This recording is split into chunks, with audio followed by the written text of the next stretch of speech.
우리 하나님은요, 아무것도 없는 것에서 모든 걸 만들어내는 창조주 하나님이십니다.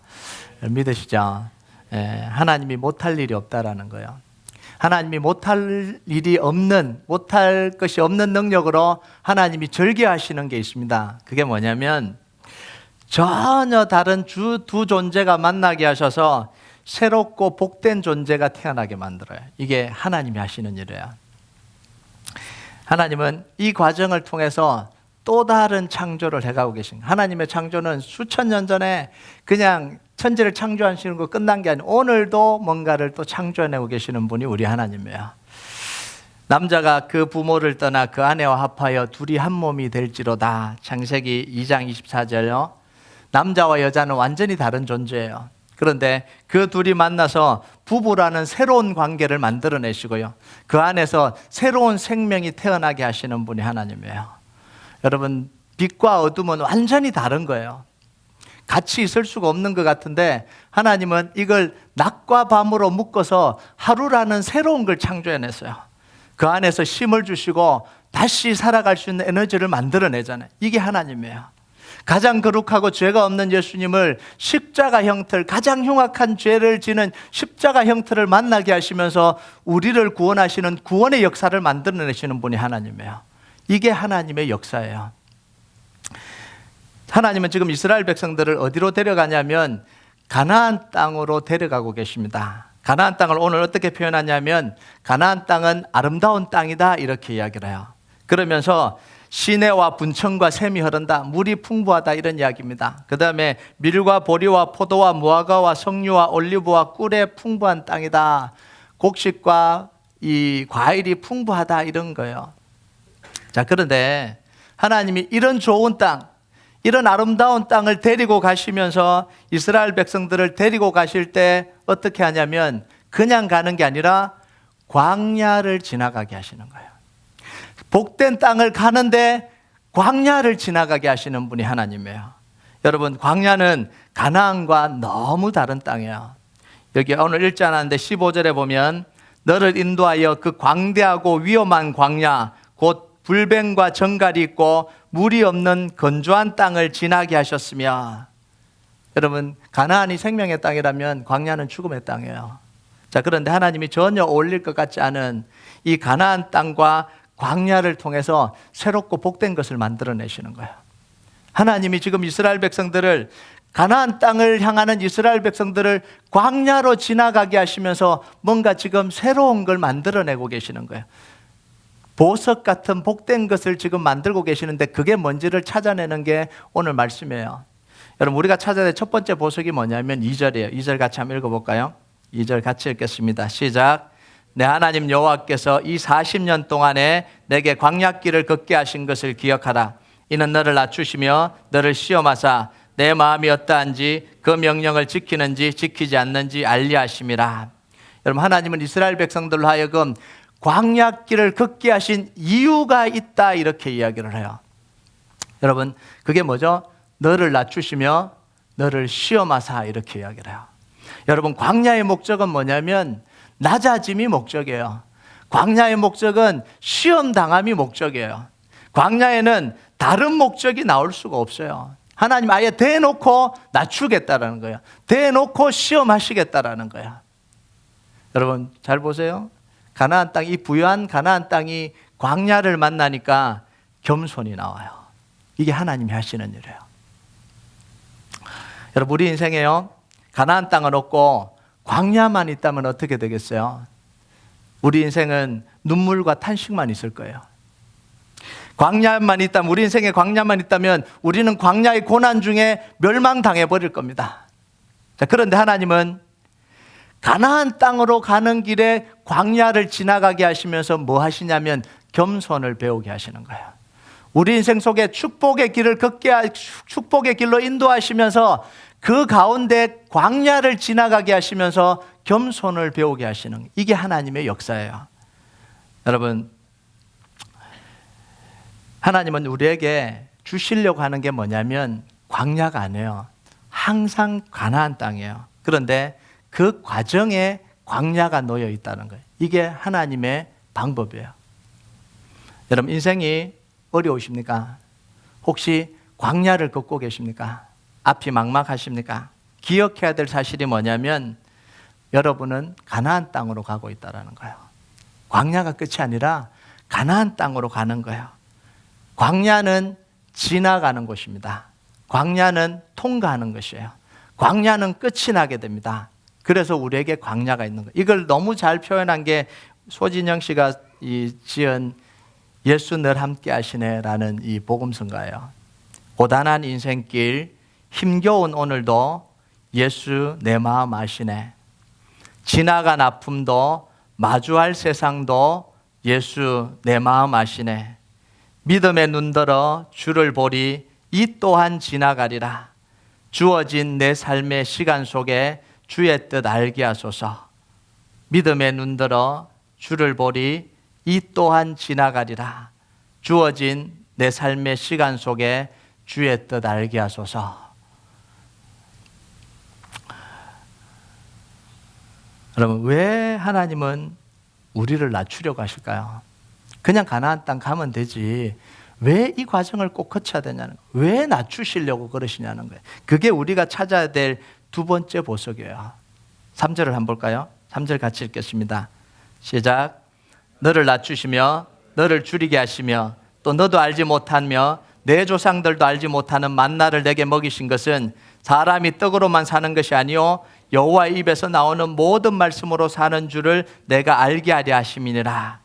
사람이 떡으로만 사는 게 아니라 하나님의 입에서 나오는 말씀으로 산다는 걸 가르쳐 주기 위해서 광야가 필요하다라는 거예요. 여러분, 광야는 떡을 구할 수 없는 곳이에요. 아무리 노력해도 떡이 생기지 않는 데가 광야예요. 세상에 있는 대부분은 우리가 노력하면 어느 정도 얻을 수 있지만 이 광야에서는요, 아무리 노력해도 떡을 구할 수가 없어요. 먹고 살 수가 없잖아요. 그래서 광야는 오직 하나님만 기대하고 오직 하나님만 바라보고 오직 하나님의 말씀에만 소망을 둬야 되는 데가 바로 이 광야예요. 여러분, 아무것도 없는 데서, 아무 기대할 것도 없는 데서 하나님의 말씀대로 하니까 떡을 주신 게 그게 광야예요. 하나님이 기적적으로 만나를 주신 게 그게 광야예요. 그래서 광야를 표현할 때 뭐냐면 너도 알지 못했고 내 조상들도 알지 못했던 만나를 먹이셨다 이렇게 이야기를 해요. 도대체 어떤 방법으로 이 광야에서 먹일 수 있을지 아무도 생각조차 못한 일을 오직 하나님 바라보고 오직 하나님께 기대해서 하나님 말씀 붙들고 있으니까 하나님의 방식대로 이루신 것이 바로 이 광야예요. 여러분, 떡이라는 건요, 눈에 보이는 거예요. 세상적인 거예요. 물질적인 거예요. 내가 노력하면 얻을 수 있는 거예요. 그런데 이 만나라는 건요, 영적인 거예요. 하나님이 공급해 주셔야만 되는 거예요. 내가 노력해서 얻을 수 없는 거예요. 그래서 하나님께서 은혜로 공급해 주시는 게 바로 이 광야예요. 하나님만 바라볼 때, 하나님만 의지할 때, 하나님 말씀만 붙들 때. 자, 그런데 조건이 있어요. 뭐냐면 중요한 건 하나님의 말씀대로라고 얘기해요. 하나님의 말씀대로. 하나님의 말씀대로 따르지 않는 사람들은 광야에서 다 죽었습니다. 광야라고 다 은혜 받았던 게 아니에요. 우리의 노력으로 떡 한 조각 얻을 수 없는 그때에 하나님만 바라보고 하나님만 기대하고 하나님만 말씀만 붙들고 하나님의 말씀대로 살았던 사람에게 주어졌던 게 바로 하나님의 은혜예요. 공급해 주심의 은혜예요. 여러분, 하나님께서 이 이스라엘 백성들을 광야에 낮추신 게 뭐냐면 바로 이거예요. 하나님의 말씀에 순종하는 법을 배우게 하기 위해서요. 순종하는 법을. 여러분, 누가 순종하냐면 낮아진 사람이 순종을 해요. 겸손한 사람이 순종해요. 높은 사람은 순종하지 않아요. 교만한 사람은 순종하지 않아요. 여러분, 실패한 적이 없는 사람들은요, 다른 사람의 이야기를 안 들으려고 그럽니다. 귀를 안 기울이려고 그래요. 내가 맞다라고 주장을 합니다. 물질에 부족함이 없고 부모가 원하는 걸 다 해준 아이들은 자기 주장만 내세워요. 자기 주장이 강해요. 한마디로 이야기하면 들을 귀가 없는 거예요. 귀가 없어요. 들을 귀가 없어요. 자기 말만 계속해서 내뱉는 거예요. 자기 주장만 계속해서 하는 거예요. 이게 가장 큰 불행이에요. 여러분, 제가 인생을 살아가면서 제일 만나기 싫은 사람이 누가 있냐면 자기 말만 하는 사람. 안 듣고 계속 자기 말만. 예. 처음에는 만나주지만 그 다음에는 안 만나고 싶어요. 예. 들을 귀가 없어요. 여러분, 예수님이 중요한 말씀을 하시고 난 뒤에 늘 하셨던, 가장 중요한 말씀을 하시고 난 뒤에 하셨던 이야기가 뭔지 아세요? 들을 귀 있는 자는 들을지어다. 여러분, 제가 이 말씀을 읽으면서 위로가 됐습니다. 하나님, 예수님 말씀도 안 듣는 사람들이 많구나. 예수님이 말씀하신데도 이 중요한 이야기를 한데도 딴짓하고 안 듣는 사람들이 많아요. 그러니까 예수님이 가장 중요한 이야기를 하고는 뭐냐면 들을 귀 있는 자는 들으라, 이렇게 이야기를 해요. 여러분, 요한계시록을 보면 가장 중요한 말씀을 하고 난 뒤에 뭐냐면 귀 있는 자는 들을지어다. 귀 있는 자는 성령이 교회들에게 하시는 말씀을 들을지어다. 여러분, 들려야 순종을 해요. 그죠? 들려야 자기가 바뀌어요. 들어야 순종할 수 있는 거예요. 그래서 하나님이 낮추신 이유는 뭐냐면 하나님의 말씀을 듣게 하기 위해서 낮추는 거예요. 교만하지 않기 위해서 낮추는 거예요. 말씀대로 살아라고 낮추는 거예요. 하나님의 말씀을 붙들으라고 낮추는 거예요. 그래서 마태복음 7장 24절에서 25절까지 보면 이렇게 이야기합니다. 그러므로 누구든지 나의 이 말을 듣고 행하는 자는 그 집을 반석 위에 지은 지혜로운 사람 같으리니 비가 내리고 창수가 나고 바람이 불어 그 집에 부딪히되 무너지지 아니하니 이는 주추를 반석 위에 놓은 까닭이요. 여러분, 아무리 하나님의 말씀이 은혜가 되고 아멘하고 감동을 받아도요, 그걸 내 마음에 새겨서 조금이라도 내 삶을 변화시키지 않으면 그 말씀은 아무런 소용이 없는 거예요. 마치 모래 위에 집을 지어놓고 너무 화려하게 지어놓고 너무 좋다 그러는 거예요. 인생에 홍수가 한번 싹 오면 내 믿음이 어디 있는지 찾아볼 수조차 없는 거예요. 오늘날 우리 신앙이요, 마치 이런 모습과 똑같아요. 예배 때 은혜 받고 찬양하면서 기뻐하고 감격하고, 그런데 그 말씀을 가지고 내 인생을 뼈를 깎듯이 바꿔놓지를 않는 거예요. 그냥 딱 거기까지입니다. 그러면서 모래 위에 집 지은 것처럼 다 지어놓고 겉으로는 은혜 받은 모습이야. 겉으로는 너무너무 감격적으로 찬양해요. 너무너무 감사하면서 예배를 해요. 딱 거기까지예요. 믿음의 시련이 온 순간 아무것도 없는 것 같아요. 야, 진짜 믿음 있냐? 이런 생각이 들어요. 그래서 예수님 뭐라 그러냐면 말씀을 듣고 행하는 자는 그 집을 반석 위에 지은 집과 사람과 같다. 지혜로운 사람과 같다. 그래서 가장 지혜로운 사람이 누구냐면 듣는 귀가 있는 사람이 지혜로운 사람이에요. 예, 모이면 자꾸 말을 하려고 하지 마세요. 가능하면 들으세요. 그게 지혜로운 사람이에요. 예, 오늘부터 이제 가지 모임 하면 이제 말 안 하시겠죠? 예, 근데 말하는 사람이 있어야 돼. 아무도 말 안 하면 어떡해요? 예, 근데 듣고 말하고 듣고 말하고, 이게 지혜로운 사람이에요. 그러면서 그 안에서 진리를 발견해 가는 거예요. 자기에게 정말 지혜로운 사람이 누구냐면요, 가만히 듣고 있다가 그걸 자기 인생에서 싹 픽업해서 적용하는 사람이에요. 제가 이렇게 살아보니까요, 사람들하고 막 만나서 많이 이야기하고 온 날은 제가 힘들어져요. 괜히 말했구나 이런 게 너무 많아요. 그런데 조용히 듣고 온 날은요, 인생에 적용할 게 너무 많아요. 그래서 막 적용하고 바꾸고 이랬던 적이 한두 번이 아니에요. 그래서 그때부터요, 제가 가서 말을 잘 안 해요. 어디 가면 말하기보다 가만히 앉아있어요. 들어요. 예, 왜냐하면 인생에 중요한 걸 픽업하려고 해요. 말씀도 마찬가지예요. 적용하지 않으면 그냥 다 날아가 버리는 거예요. 여러분, 광야는요, 낮아지고 시험당하고 위험하고 두려운 곳이 광야입니다. 그래서 사람들이 광야를 가지 않으려고 그래요. 그런데 그곳에서 주시는 하나님의 특별한 선물이 있어요. 낮아지고 시험당하고 위험하고 두렵기 때문에 하나님이 주시는 특별한 선물이 있어요. 여러분, 이것이 우리가 발견해야 될 세 번째 보석인데요. 4절을 한번 볼까요? 4절 같이 한번 읽어봅시다. 4절 시작. 이 40년 동안에 내 의복이 헤어지지 아니하였고 내 발이 부러뜨지 아니하였느니라. 여러분 한번 보세요. 광야를 지나는데 하나님께서 만나를 주셨어요. 광야를 지나는데 40년 동안 의복이 헤어지지 않았다. 낡지 않았다. 40년 동안. 여러분 40년 동안 이 옷이 안 낡아질 수가 있을까요? 네.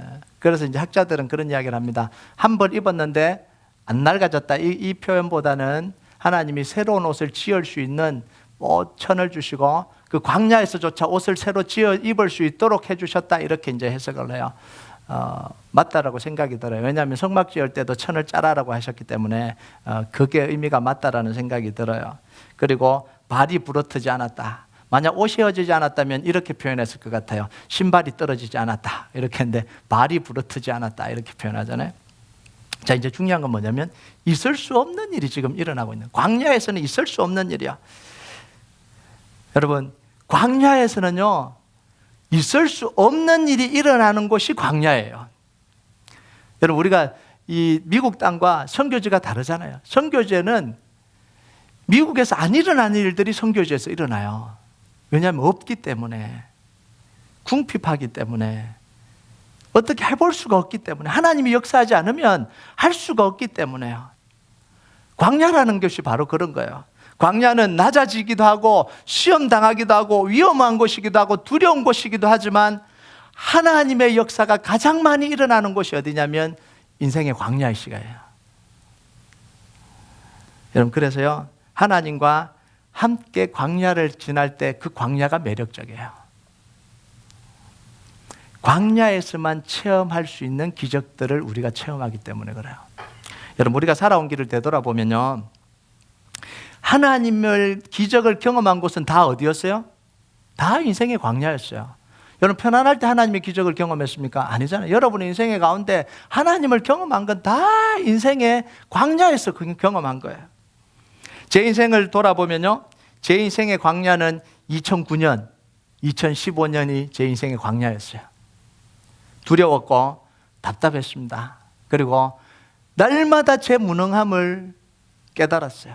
내가 이렇게 못난 사람이구나, 이렇게 무능한 사람이구나. 날마다 얼마나 괴로웠어요. 두렵죠, 답답하죠. 내 모습이 하나도 잘난 게 하나도 안 보이죠. 너무너무 괴로운 거예요. 그리고 그때 할 수 있었던 유일한 일이 뭐냐면 새벽 기도 때 나가서 하나님 앞에 엎드리는 것 외에는 할 수 있는 게 없었어요. 어느 날은 새벽 기도를 갔는데 너무 힘들어서 기도하다가 그냥 혼자 울어요. 깜깜한 그 성전에. 한 10년 전이니까 그때는 뭐 새벽 기도 많이 안 나올 때도 한 3-4명 나올 때도 있었어요.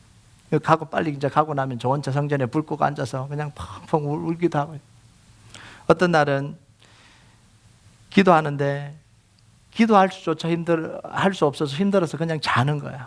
엎드려 있는데 기도할 수도 없어서 그냥 자는 거예요. 엎드려서 자고 있는 거예요. 또 어떤 날은요, 기도하는데 기도가 한마디도 안 나오는 거예요.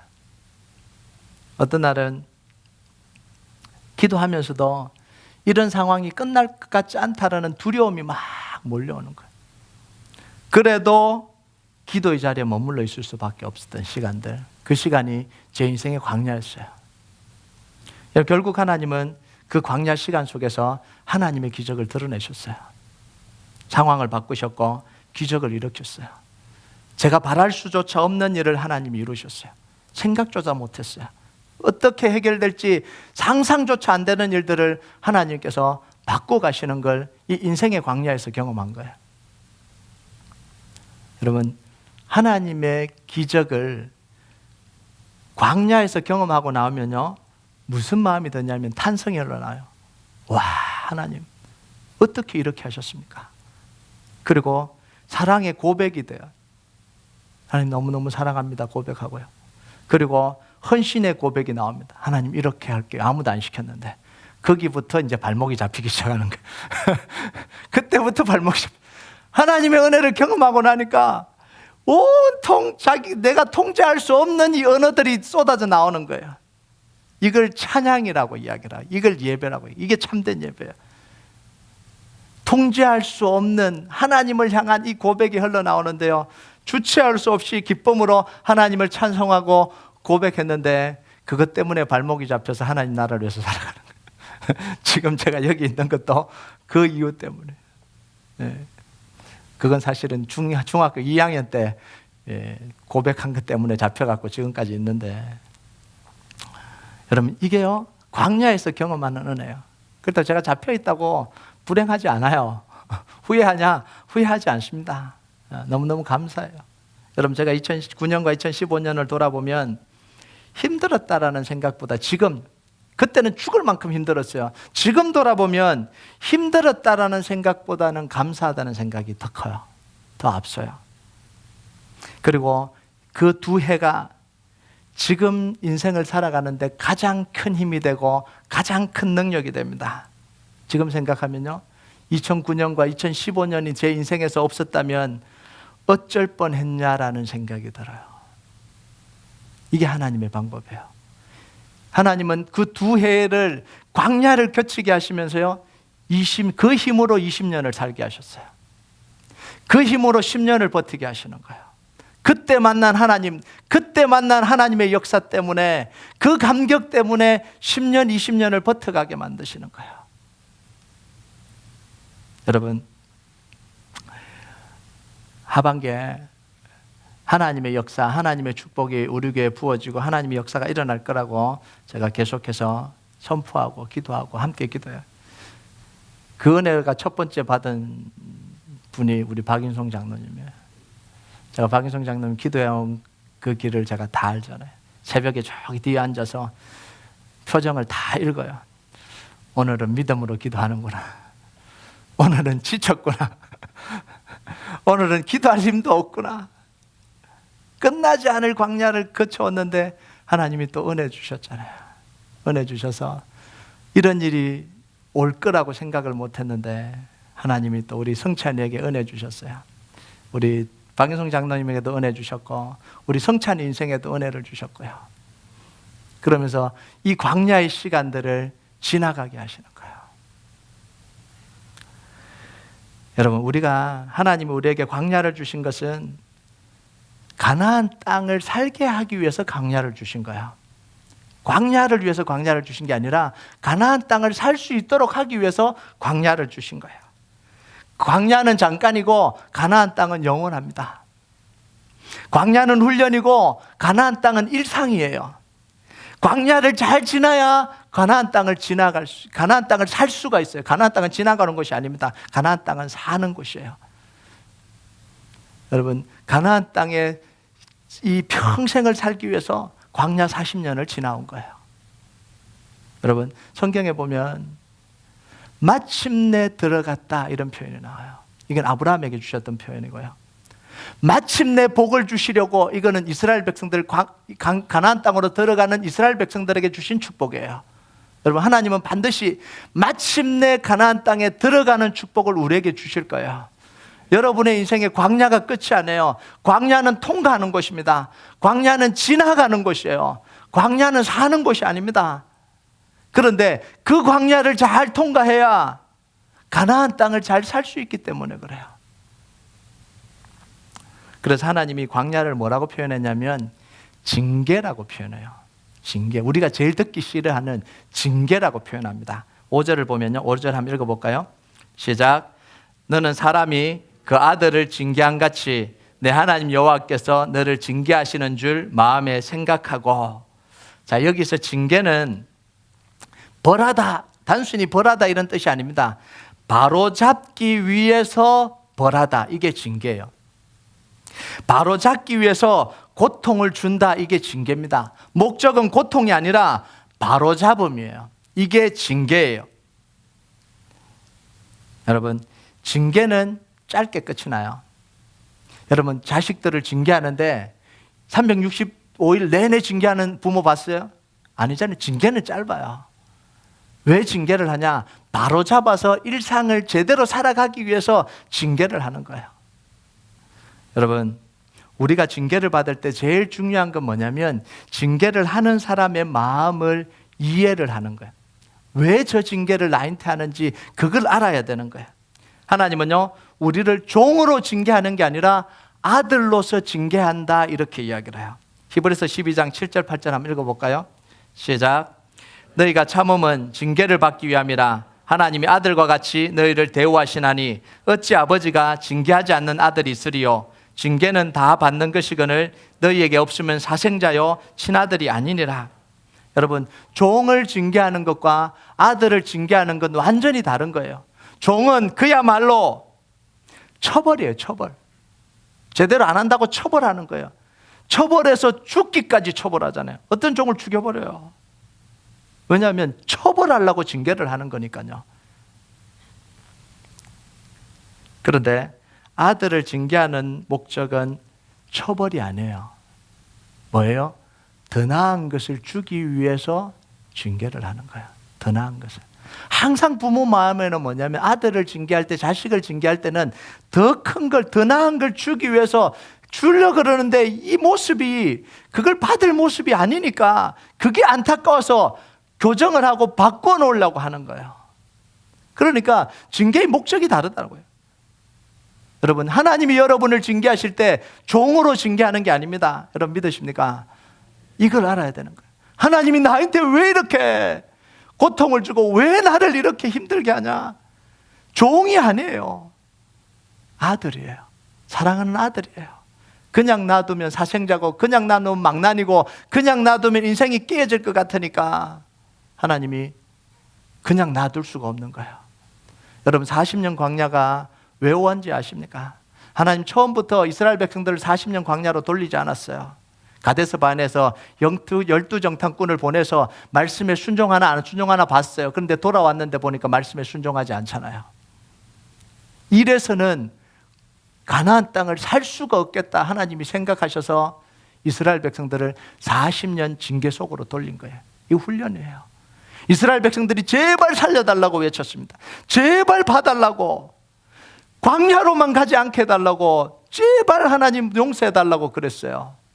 그런데 하나님은 오케이, 그냥 가나안 땅에 들어가라 그러지 않고요, 피눈물 흘리면서 40년을 이스라엘 백성들을 광야로 돌렸어요. 여러분, 이스라엘 백성들을 40년 광야로 돌리시는 하나님의 마음이 얼마나 아프겠어요. 여러분, 아이들이요, 잘못했다, 다시는 안 그러겠다 그러면서 쉽게 봐줘버리는 부모는요, 아이들 다 망쳐요. 부모가 아프면서도, 눈물 나면서도, 고통스러우면서도 그 아이를 바로 잡는 그 부모가 진짜 아이를 사랑하는 부모잖아요. 이게 종에게 징계하는 것과 아들을 징계하는 게 틀려요. 야고보는 이걸 좀 다른 각도에서 보면서 이걸 시험이다 이렇게 표현해요. 시험이다. 야고보 1장 2절 4절 한번 읽어볼까요? 2절 4절 같이 한번 봅시다. 시작. 내 형제들아, 너희가 여러 가지 시험을 당하거든 온전히 기쁘게 여기라. 이는 너희 믿음의 시련이 인내를 만들어내는 줄 너희가 알미라. 인내를 온전히 이루라. 이는 너희로 온전히 구비하여 조금도 부족함이 없게 하려 함이라. 여러분, 시험의 목적도 뭐냐면 온전히 구비하여 조금도 부족함이 없게 하려 합니다. 뭘 위해서 부족함이 없게 하려고요? 하나님이 준비한 선물을 받기에 부족함이 없게 하기 위해서요. 가나안 땅에 살기 위해 부족함이 없게 하기 위해서 40년 광야가 필요했던 거예요. 여러분, 40년 광야를 돌렸는데도 이스라엘 백성들은 가나안 땅에 들어가서 부패하고 죄를 짓고 살아요. 그런데 하나님 잘못했어요, 용서해 주세요, 그 한마디 듣고 바로 가나안 땅을 들어가게 했다면 어떻게 됐을까요? 여러분, 지금 하나님이 이스라엘 백성들을 통해서요, 광야를 통해서 징계를 하시고 시험하시면서 뭘 준비시켰냐면 가나안 땅을 준비시키고 계십니다. 가나안 땅은 어떤 땅이에요? 10절을 볼까요? 10절. 가나안 땅이 이런 땅이에요. 같이 읽겠습니다. 시작. 내가 먹어서 배부르고 내 하나님 여호와께서 옥토를 내게 주셨으므로 말미암아 그를 찬송하리라. 여러분, 이게 뭐냐면 가나안 땅은 풍부한 땅이에요. 비옥한 땅이에요. 배부른 땅이에요. 그 배부른 땅에 하나님을 찬송하는 삶을 살아가도록 하기 위해서요. 여러분, 이스라엘 백성들이 어렵고 광야를 지날 때, 고통스러울 때 하나님을 찾고 예배하는 건 상대적으로 쉬워요. 그런데 가나안 땅에서 모든 축복을 누리면서 하나님을 찬송하고 예배하는 건 힘들어요. 왜냐하면요, 하나님이 주신 축복으로 말미암아 하나님 외에 즐길 다른 게 너무 많기 때문에 그래요. 진짜 신앙은 부요할 때에 하나님을 전심으로 찾는 게 진짜 신앙인 거예요. 여러분, 하나님 이걸 원하셨어요. 이스라엘 백성들에게. 너희가 부요할 때에, 너희가 넘쳐날 때에, 너희가 모든 게 다 있을 때에 나를 찾는 것, 하나님을 사랑하고 찾는 것, 이게 하나님이 원하시는 거예요. 여러분, 힘들 때 누구나 다 하나님 찾아요. 어려울 때 누구나 다 하나님 찾아요. 왜냐하면 다른 게 붙들 게 없으니까요. 그런데 모든 게 부요해졌을 때 정말 하나님을 찾는 게 이게 훈련이 아니고는 어려워요. 훈련이 아니고는요. 미국에 있는 목사님이 중국에 선교를 갔어요. 중국을 선교를 가면 일단 목사님이 오면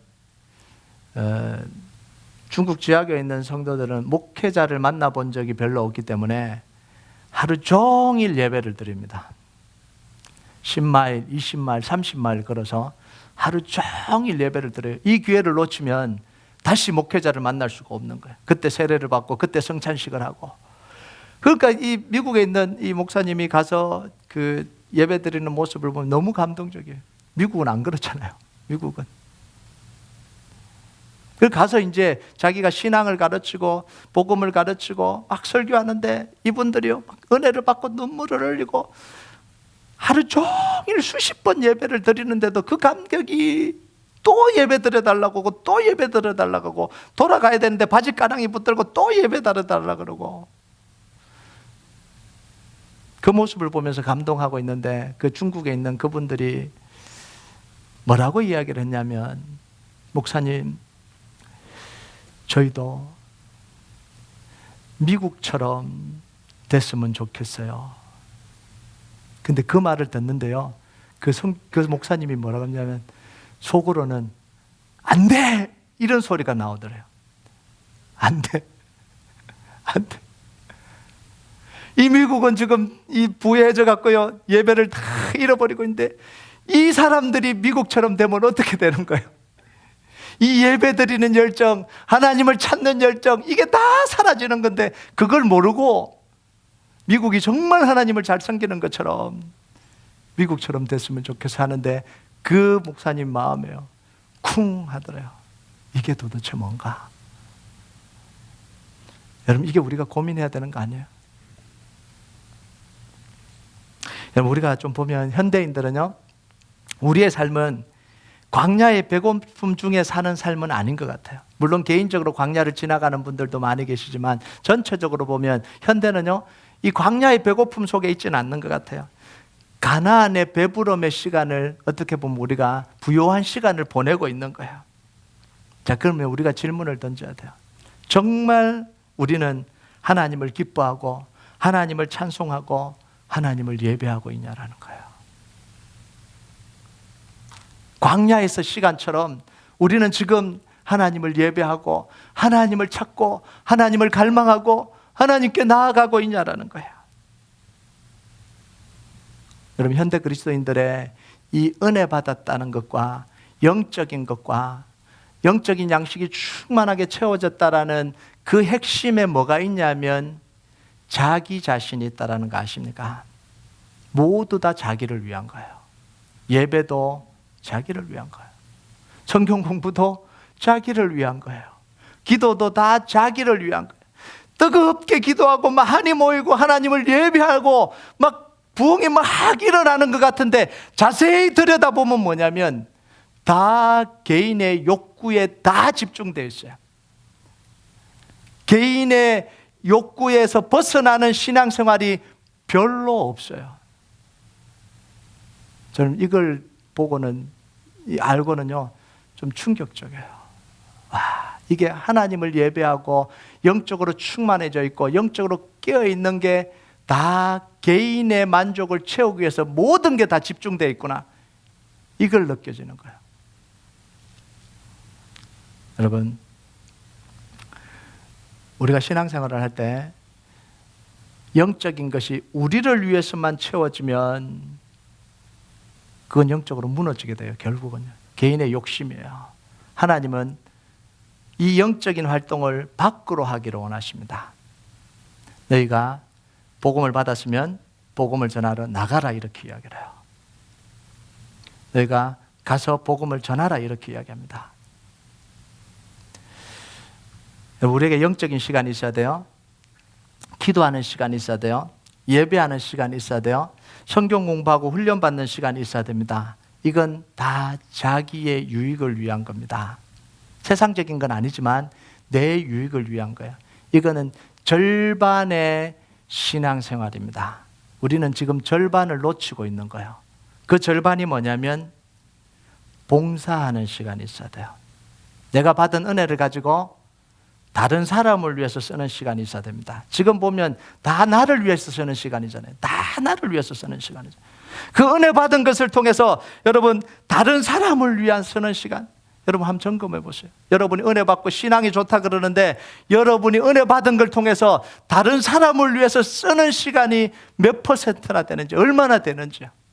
거의 한 90%에서 99%까지 현대 그리스도인들은요, 이게 다 자기를 위해 쓰는 시간일 거예요. 이게 교회가 병들어가는 이유예요. 여러분, 대가를 받지 않고 나를 내놓는 시간이 필요해요.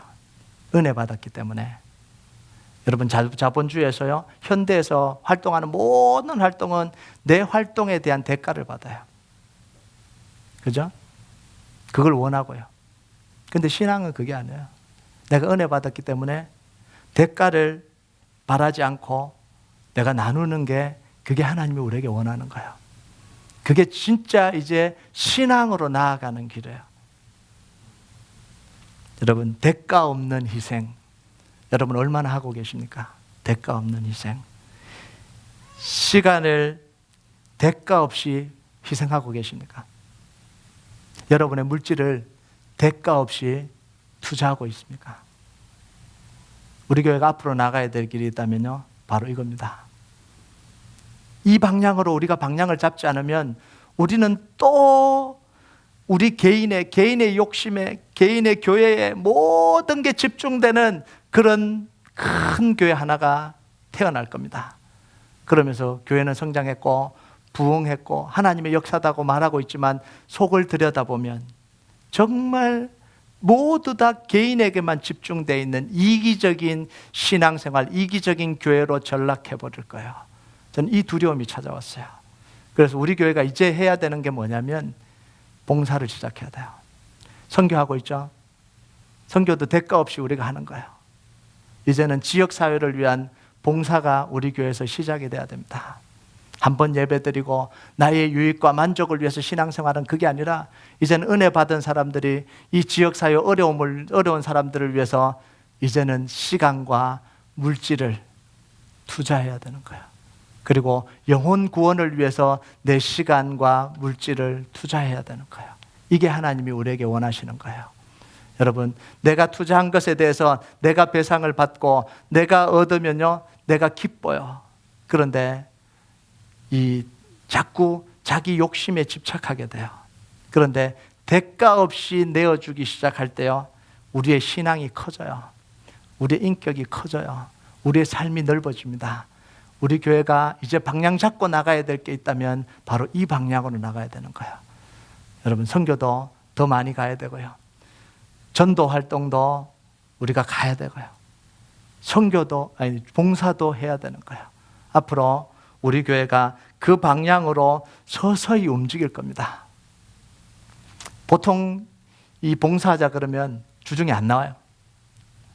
차 마시자 그러면 잘 놀다가 두고 뭐 봉사 어디 이렇게 힘든 데 가서 좀 봉사 같이 하자 그러면 안 나와요. 시간 없다 그래요. 여러분, 저는 그게 교회가요 힘이 없는 증거가 그거예요. 정말 교회가 힘이 있는 건 뭐냐면 예배 때도 모이고 봉사할 때도 자기 시간을 내고 자기의 물질을 내서 도우는 것, 이게 진짜 파워풀한 교회예요. 여러분, 하나님이 우리 교회에 바라는 게 이거라는 생각이 들어요. 제가 계속해서 여러분과 함께 세워가려고 하는 교회가 이겁니다. 계속해서 이럴 때 우리의 이기적인 모습이 자꾸 벗겨지는 거예요. 여러분, 자기를 위해서 투자하고 자기를 위해서 살아가는 사람이 아무리 구호를 외쳐도요, 이기적인 생각에서 벗어날 수가 없어요. 그런데요, 대가 없는 시간, 대가 없는 물질, 대가 없는 것을 희생을 하기 시작할 때 이기심에서 벗어나기 시작하는 거예요. 여러분, 우리 교회가요, 정말 그 방향으로 여러분과 함께 방향 잡고 달려가는 그런 교회 되길 주님의 이름으로 축복합니다. 여러분, 여러분의 성도들이요, 지금 광야의 시간이라면 그 광야를 하나님이 주신 징계와 시험을 달게 받으시기 바랍니다. 그 광야는 끝이 나요. 그리고 가나안의 시간이라면 하나님을 더 잘 섬기기 위해서요, 여러분의 삶을 조금씩 변화시켜가는 성도들 되시길 주님의 이름으로 축복합니다. 우리 같이 찬양하도록 하겠습니다. 우리 찬양 하나님 앞에 좀 올려드렸으면 좋겠는데요. 보소서 주님, 나의 마음을 선한 것 하나 없습니다. 그러나 내 모든 것 주님께 드립니다. 사랑으로 안으시고 나를 새롭게 하소서. 주님 마음 내게 주소서.